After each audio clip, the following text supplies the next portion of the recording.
Muito antes de controlar a faixa de Gaza, onde está em guerra com Israel, o Hamas, movimento islâmico de resistência, ficou conhecido pelos atentados suicidas. Jovens palestinos que se infiltravam entre a população de Israel e explodiam bombas, matando centenas de civis israelenses. Agora surge o primeiro relato dos bastidores dessa história trágica. O livro Filho do Hamas, que acaba de ser lançado no Brasil, é a história do jovem palestino Mosab Hassam Yousef, filho de um dos fundadores do Hamas, que se desiludiu com a violência da organização e se tornou espião, ajudando Israel a prender um grande número de terroristas. Mosab vive hoje nos Estados Unidos, para onde veio depois de 10 anos, ajudando Israel a combater a organização que o próprio pai, o Sheikh Hassam Yousef, ajudou a criar. Convertido ao cristianismo, ele acredita que sua mensagem, o amor ao inimigo, é a única forma de superar a violência no Oriente Médio. Ameaçado de morte pelo Hamas, deserdado pelo pai, Mosab anda sem seguranças, mas não dá endereço ao telefone. A equipe do Milênio gravou a entrevista com ele no estúdio da Globo em Nova York. So let's start, Mosab, by talking about your youth, when you grew up in the Palestinian occupied territories. How was it to live under the Israeli occupation? For a child, this is one of the worst environments to grow up. And I was witnessing lots of killing, lots of death. I was living next to a cemetery, and all the dead bodies would come there. People were killed and shot by the Israelis. It was very difficult for me as a child to be witnessing all this violence. Today also the children of Gaza, the children of the West Bank, having grown up under the same circumstances. Also Jewish children are witnessing lots of violence. Maybe not as much as Palestinians are witnessing, but it's a new generation that is fed on violence and blood, and I am afraid for the future of the next generations to come from the Middle East. And I hope that soon leaders start to recognize the psychological impact on those children, so we don't produce more hateful generations for the future. Your father is one of the founders of Hamas, but if I understood well reading your book, he didn't want you to be part of Hamas. You were not recruited, you were not really one of the Hamas men. Why? First of all, did I want to be one of Hamas men? I was asked to be close to Hamas, not to be involved with Hamas. By your father? In fact, that was by the Shin Bet later on, but by my father. It's the heart of the father. And he didn't prevent me of participating in Hamas, but I could see in his eyes that he didn't want me to get killed or get hurt or even being imprisoned for that reason. He thought that it was enough for him to be facing all this type of problems, and while he's gone, he was relying on me to take care of my mother and my brothers. So in his opinion, if both of us were gone, nobody was there to take care of the family. But when you were 18, you wanted to kill Israelis when you saw all the violence around you. And you bought weapons and you were arrested for that, and you were tortured in prison. Mm-hmm. How did you feel about the Israelis when that happened? For any Palestinian, I say that I used to hate the Jews, and Muslim Palestinians hate the Jews for two reasons. The first reason is ideological reason, that the God of Islam doesn't like Jews. The second reason, that they view Israel as an occupation force, and Israel is occupying the Palestinian territories. And it used aggression, assassinations, killing many times, and I don't justify the Israeli aggression no matter what, while I understand the right of Israel to live. But for this aggression and for this ideological problem, Palestinians in general want to fight Israel. Some of them think this is how we defend ourselves. Some of them want to take revenge from Israel for the hate that was produced because of this environment. I was one of those victims, and I thought the way to gain our freedom would be by killing Jews. So I wanted to kill Jews. Later on, as you said, I was tortured. I never killed a Jew. I never used the weapons. They didn't work, and I was arrested before they were used, and I was tortured in prison under the Israeli Authority. And then the Shin Bet, the security organization in Israel, invited you, asked you what happened. They wanted you to be an informer, and you wanted to use that to infiltrate them so you could kill them. Is that what you were thinking at the time? Yes, at that time, after I was tortured, in fact, while I was under the torture, the Israeli Shin Bet, Israeli intelligence, asked me to work for them. I was asking, are those guys idiots, or what's their problem? They're torturing me, they're arresting my father, they're killing my people, and they're asking me now to work for them. I thought that would be a great opportunity at that time to infiltrate the Shin Bet and fool them and kill them from inside. So I was 18 years old, I was full of hate. I had enough reasons to hate them. In fact, they gave me all the reasons to hate them and want to take revenge from them. I decided to work for them and fool them, and this is how I started working for the Shin Bet. But how did your mind change about that? Later on, I was transferred to a prison where other Palestinians and Hamas leaders were torturing their own members. And I was shocked. I understood the Israeli torture against Palestinians and persecution. But what I couldn't understand, why Hamas and Palestinians are torturing and persecuting their own people. Fatah tortured its own people, and Hamas learned the lesson from Fatah to torture their people. Most Palestinian factions tortured their members and killed some of them for the accusation of collaborating with Israel. Now, I started to question, what's the difference between the Israeli torture and the Palestinian torture? Why do I hate Israel because it tortured me, and I don't hate Palestinians because they torture my friends? And they could even torture me. So I had to be somehow honest and think as a human being, not as a Palestinian and as Israelis. And I saw ugly side of Palestinians as I saw ugly side of the Israelis. And to me, torture was torture, and that opened the door for the journey of questioning that took several years after that. But you were so close to your father. Did you talk to him about that? Of course, I talked to him about this, and I knew that he disagreed. In fact, he was the one who stopped the torture in prison when he was transferred to that prison. My father is a very forgiving person, as many Palestinian people, that they are wonderful people. And they are victims of some of the bad ideologies and religion. Now, those people, like my father, they tried to help the situation. Even they never killed a Jew.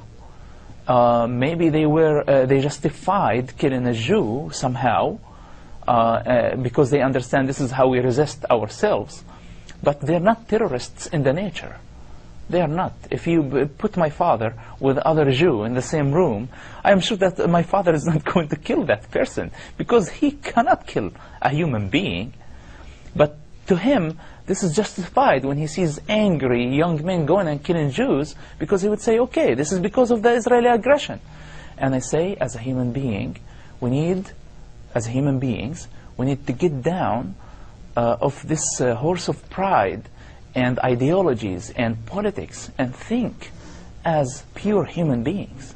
Because in this case, humans are fuel for this endless cycle of violence. The Shin Bet helped you to pay for your university studies, and they let you for 4 years to be like a side. You weren't working for them, really, until the second Intifada. The second Intifada is when you started to work as a spy for them.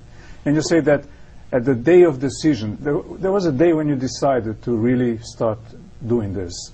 What was in your mind in that day? After I was released from prison, the Shin Bet invited me for a meeting, and I went for the meeting. As I told you, the original plan was to fool them. Now I went to the meeting, and in the meeting they were very friendly, and we discussed what happened in prison, the torture that was going on there, to discover that most my people, Palestinians who were killed or tortured, my friends, they were victims. They didn't have a clue or anything of a relationship with the Shin Bet, the Israeli intelligence. They were innocent people. They were not collaborators. They weren't collaborators with Israel. And I started even to question more.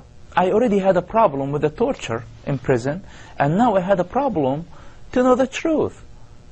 If what the Shin Bet was telling me in the first meeting, that all the torture that took place in prison was baseless, and those people were victims, this meant to me a big disaster. Those people I trusted, and those people that we are fighting together, and I'm committing my life to them, and to their organization, and I wanted to kill Jews for their glory, and so they take over the Palestinian territories. What if they will become a government one day? Will they also torture everybody the same way they tortured everybody in prison? Now, I'm not saying that this is enough not to trust any Palestinian leadership or Palestinians at all, but I had to judge everything regarding to a pure human morality at that time. And I became very curious. I wanted to learn more. And unfortunately, that I was learning this from my enemies, who I wanted to kill, not from my people. My people weren't honest. Even my father wasn't honest enough. Maybe he was blinded totally to see the truth. And I had to go through this risky journey of hanging out with my enemies that I wanted to kill and have them as friends. And later on, we really became friends because I saw a big amount of honesty and responsibility in their behaviors. And I was fascinated about that, and I respected that. So later on, we became friends. Of course, they took care of my study university, but that wasn't the main motive to me as a person. What was the main motive? When the second Intifada began, you actually began to work as a spy. It's a mixture. The first motive was taking revenge. That was the original motive. Later on, it was the motive of knowing the truth. What's the reality of this conflict? Why people are killing each other? Why was I tortured? Why was witnessing for all this blood? Who's really responsible for that? Mm-hmm. It was the journey and the motivation of discovering the truth. And later on, while I was confused, because simply, as I told you, I started to want to take revenge, and later on we became friends. So when I start to look at myself in the mirror, I say, what in the world I am doing? I am hanging out with my enemies as my friends. Should I quit and just quit everything? Quit Hamas, quit the Shin Bet, quit everything and find a different country? Or what? During that time, I met Jesus Christ. I met an evangelist who invited me to a Bible study, and he gave me the Bible. And I was reading the Bible in Matthew, saying, love your enemy. And that shocked me, because during that time, practically, I was in a relationship with my enemies who I wanted to kill, and we became friends. So it made perfect sense to me. Love your enemy. Unconditional love. Don't hate anybody. Your problem is not with man. Your problem is with the bad spirits. And I was fascinated about Jesus Christ's teachings. Now when I start to adopt Jesus Christ's standards, not Christianity as a religion, Jesus Christ's message of love, which is equal to God in the Bible, I adopted those standards in my life, and I had a new motivation. Now, my motivation wasn't the new motivation in Jesus Christ, in the Christian faith, didn't have political agendas, didn't have agendas to support Israel or even support Palestine. It was the agendas of saving a human life, because I was in a position where I could give information about a suicide bomber who was going ahead to kill and blow himself up in civilians, innocent people, children, women, and old people. And that was my final motivation, to serve the cause of love through my working with the Shin Bet and Hamas at the same time. After working for Israel for 10 years, you decided to stop and come to the U.S. Why did you do that?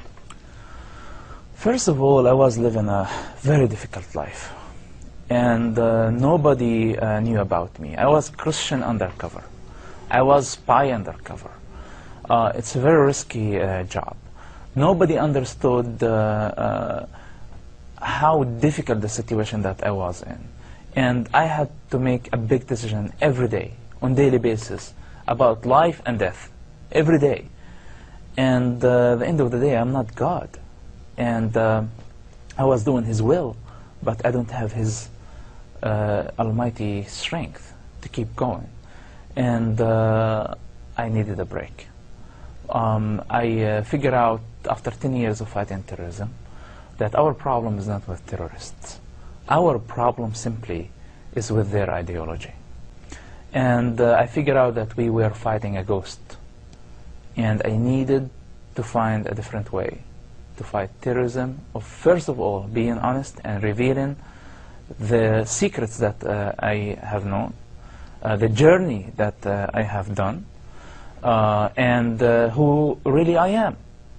Because everybody was simply deceived of who I was.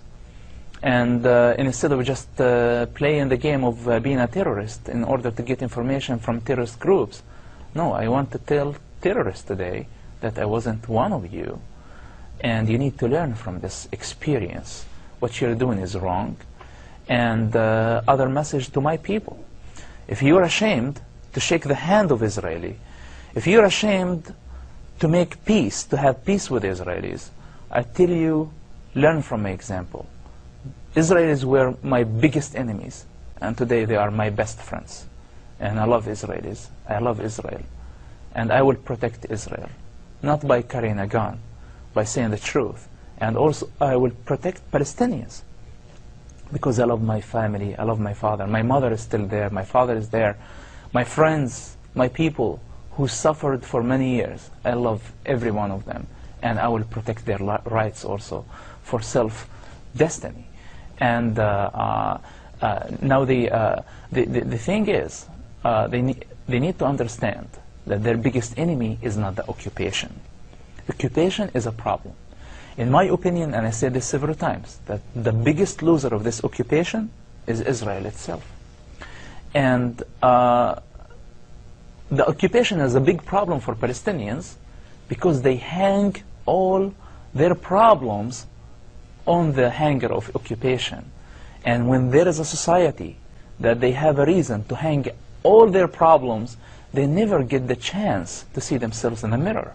So their leaders would make deadly mistakes that risks all the future of Palestinians, while they're blaming everything on Israel, while this is not honest. And this is unhealthy for any society. So today my message to them that I tell Israel that your problem is not Palestinians. And I'm telling Palestinians, your problem is not Israel. You are the problem of yourselves. And you are the enemies of yourselves. You need to solve the problem, first of all, in your hearts, in every individual heart. If we can establish peace and forgiveness based on the great teachings of Jesus Christ in your hearts, first of all, unconditional love, that you love everybody unconditionally. If they can do that, this is a way of getting out of this endless circle of violence. And I am not sure that a Palestinian state will bring peace to my people. I am not sure about that. I think the state of peace, it's a state of mind. before it's a state on paper or a state of borders. They need to have this. If my people are fighting for freedom and liberty, first of all, they need to understand the basics about freedom and liberty to be able to achieve it. How can they fight for something that they don't understand how it looks like, how it feels like? They need to have this among themselves. And the main reason that I wrote Son of Hamas, that I believe that the biggest enemies of that society, why they cannot love each other, because of the enemies of shame, guilt, and fear. Those are the biggest enemies of any society, not only Palestinians and Israelis. And this is why the leaderships cannot make progress toward peace. They're ashamed. They're not strong enough. They pretend that they are strong by rejecting the negotiation, for example. But the reality of this, that they are weak and they're not strong enough. They're afraid to get killed like Ishaq Rabin. Or maybe they are afraid of being judged by their people and losing their positions. Or maybe they are guilty to make a progress about this. In my book, Son of Hamas, what I simply did, I crossed all the red lines. The red line of shame. To work for the Israelis is very shameful. And I said I carry that. Nobody wants to bring this type of shame for himself, for money, or for any other reason. The second thing, it was guilt, feeling about my family. I love my family, and I didn't want them to suffer and be embarrassed for what I did.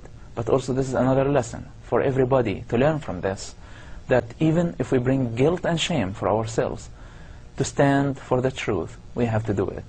And the last thing is fear. I was threatened to get killed. And I'm still alive. And fear shouldn't stop us of saying the truth. Those main reasons why people are moving very slowly toward peace in the Middle East. And today I defeat them. I defeated them, in fact, not with my strength. I defeated them with the grace and liberty that I learned in Jesus Christ. Those are the standards that I learned in this wonderful faith of Christianity, of liberty and freedom. Grace, that no religion is going to take you to heaven. No government will bring you ultimate justice and happiness. It's very important. Religion is important. Government, constitution, all those are important. You have to respect them. It's a requirement of Jesus Christ. But what fulfills all this is his message of grace, liberty, and unconditional love. Thank you. Thank you. Thank you very much. Thank you. Thank you. Visite o blog do Milênio para deixar a sua opinião sobre essa entrevista e saber mais sobre a história de Mosab.